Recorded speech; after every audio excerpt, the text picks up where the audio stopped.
Aksi perusakan fasilitas sekolah kembali terjadi pada SDN 74 dan SD 17 Desa Soya.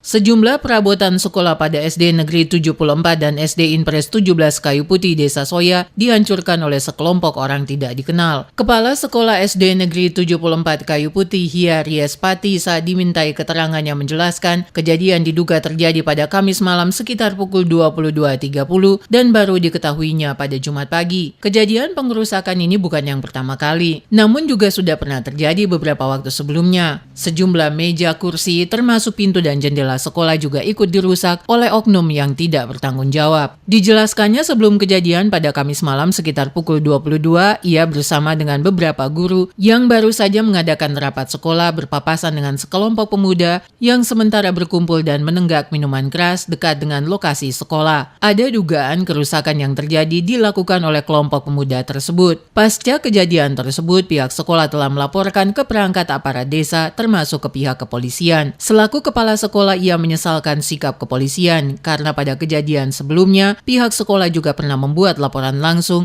namun tidak pernah ditindaklanjuti hingga kejadian tersebut terulang kembali. Itu Ibu Kepala Sekolah 17 itu pernah lapor di pos kota Pak.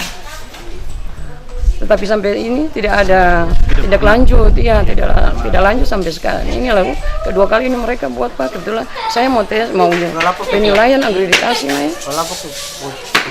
Ya lapor ke polisian. Ternyata saya tidak mau lapor lagi ke Pak. Saya langsung ke Bapak Pendeta Tusyuta untuk berdoa saja. Karena kalau saya lapor ke kepolisian sama saja. Hal yang sama juga dituturkan oleh Kepala Sekolah SD Impres 17 Ola Nurerowan yang lokasi sekolahnya berada pada komplek yang sama dengan SD Negeri 74. Dijelaskan kejadian ini bukan yang pertama terjadi. Sebelumnya, aksi pengerusakan dilakukan pelaku dengan merusak meja kursi termasuk lampu-lampu milik sekolah, semuanya dicuri. Sudah dua kali, yang pertama tuh ruangan-ruangan tuh orang masuk dari jendela, patah kursi-kursi meja di dalam, dua ruangan habis kursi meja.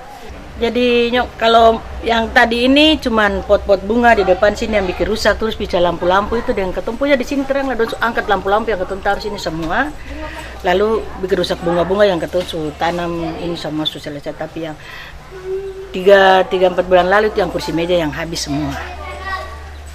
Sementara itu, Raja Negeri Soya John L. Rehata saat dikonfirmasi terkait persoalan ini, ia mengatakan telah menerima laporan tersebut dan dirinya menduga minuman keras adalah salah satu faktor pemicu aksi tersebut. Selaku Raja Negeri Soya, ia menyesalkan aksi pengerusakan terhadap fasilitas pendidikan. Karena itu pihak kepolisian diminta untuk bisa mengungkap para pelaku secepatnya untuk diproses hukum. Siapapun orangnya harus diberi sanksi tegas agar kejadian tersebut tidak terulang kembali di kemudian hari.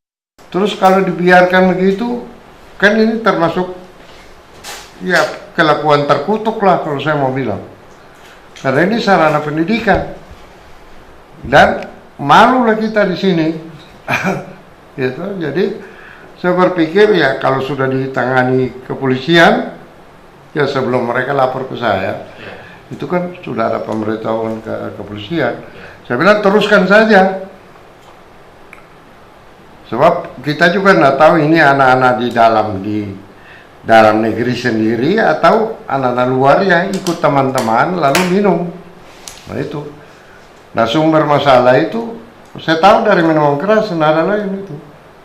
Dan itu termasuk biadab itu kalau saya mau bilang. Ya, karena bagaimana sarana pendidikan bisa dirusakin. Dari hasil pantauan di TKP, beberapa kursi dibuang keluar, termasuk pot-pot bunga dihancurkan dan berserakan di mana-mana, dan hampir semua lampu milik sekolah yang dipasang hilang. Diana Manuhutu untuk Carang 8.